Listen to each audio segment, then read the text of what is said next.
Okay, I received my Pansh Kestrel site. So basically it's 15 meters. I wanted to do a small review comparing it with Flysurfer, so also 15 meters. How it's launched in the wind. I think wind now it's around 12 knots, I would say. I don't think it will be suitable for kiting, but at least I can launch it, see how it's easy to launch and see how it will react. I will try to use it with nice bar, and basically this is what you'll receive. You'll receive a punch bag. This is the first time open it. You receive also an extra bag where you can put it later. So inside it you have a paper with straps. So basically this is how it's arranged, and here's the connection to the bar. Sorry, upside down. And I'll try to launch it, and I would say how it's easy to launch comparing with Flysurfer and what's exactly the dimension of it. Now we'll put it one aside the other and see basically how they look like, what's the difference, and how would be easy to launch it in the end. I wanted also to show how they send the straps, so as I showed before how they arrange, and also I found the pocket. It's in the middle of the kite. It's only one pocket. As you can see, there's a zip. It's nicely closed. It's quite long for the air to escape when you disinflate it. So yeah, now we'll arrange the straps and try to launch it. So Kestrel is looking aside with Flysurfer. Both of them are 15 meters. So basically, as you can see from the side, I will take a bit. So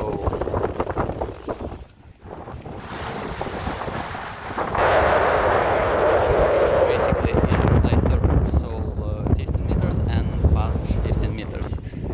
The length is almost the same. I would say Pansh it's a bit longer, but it's more narrow, and comparing with Flysurfer it's wider and shorter. I would say maybe half of the meter. On the side it's almost the same wideness of the Pansh and Kestrel. Let's see the pockets. So Pansh 1, 2, 3, 4, 5, I would say pockets. As I remember, it also has some internals on the sides. I need to find where they are. This is the first time I'm in it. Regarding the lines, they were all tied in the nice way, but I still think I need to arrange them. Even if I tie them really carefully, the lines are a little bit mixed up, so I will work on the lines. Regarding the water and air on the punch sides, it should be somewhere here. I need to check. I don't see it obviously anywhere along the kite, so this I will check exactly where they are, maybe even now, to see where the water and air escapes. Regarding the sole, it has 1, 2, 3, 4, 5 pockets.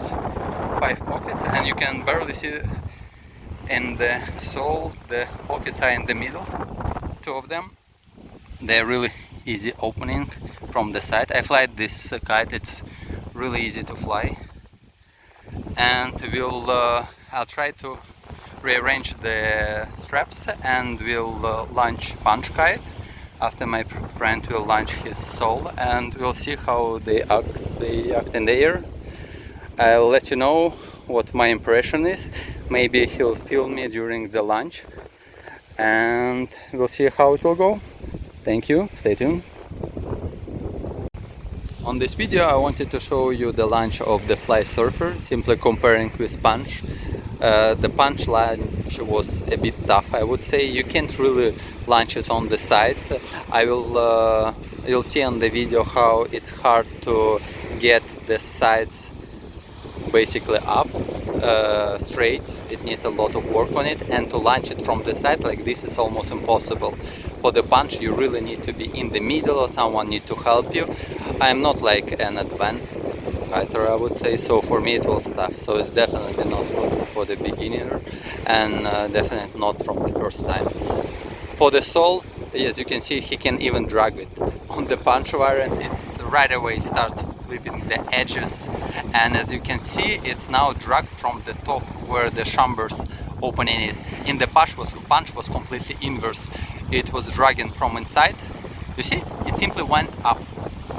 Now he doesn't even need to force it. It will be in the middle, and it will straighten its ears, and it will become stable maybe in it's already almost stable, you see, and it's mostly in the zenith, so he doesn't need to take it down, he doesn't need to play with it a lot, so it goes right away and it's straight, and that's it. On the punch, if I only leave it like this, it will never get in this condition. You need basically to put it down, to basically remove the tension from it, only then it will be straight. Flysurfer beginner launch, much more friendlier. So yeah, we'll go kiting, and I will try to launch the punch one more time, and after that I'll give you some other feedback.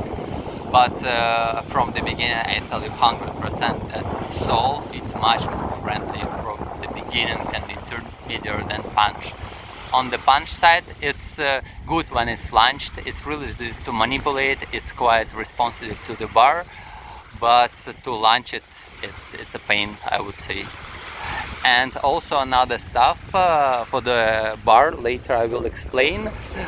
In the middle lines, I tried to use the slingshot bar. It was completely unpleasant to use that one because it creates the internal tension for the kite. With this kite I used different bars and I always had a good feedback. So basically the bar is also really important for the punch.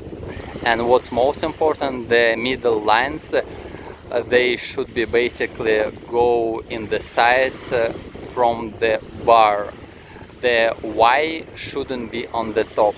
It's right away basically doesn't let the kite open, and it's really hard to use it. I tried to surf like this, but it wasn't pleasant completely. So yeah, this is comparison with Flysurfer.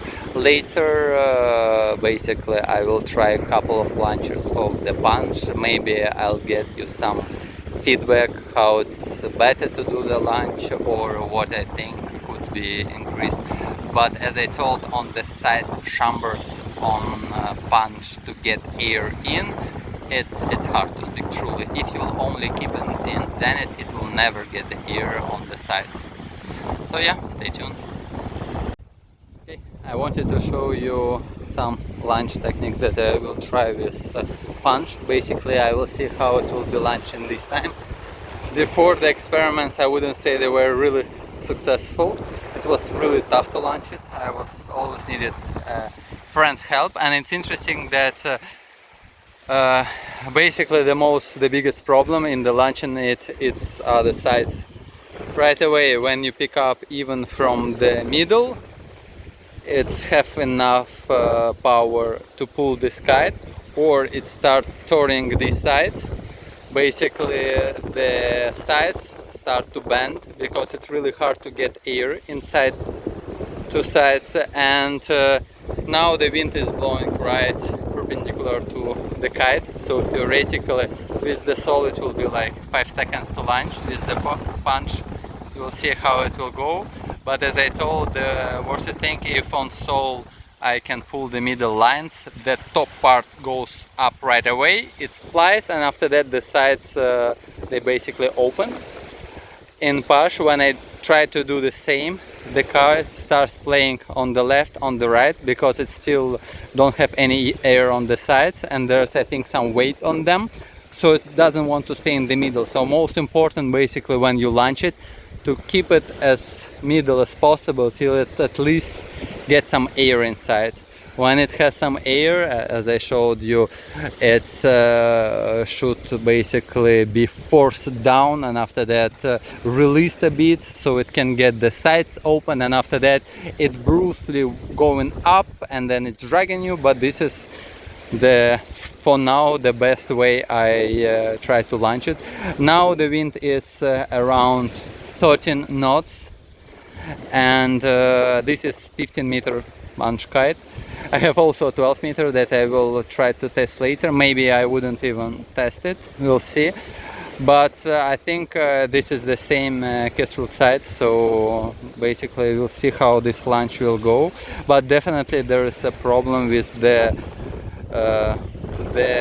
side lines, with the middle lines. They're too close during the launch.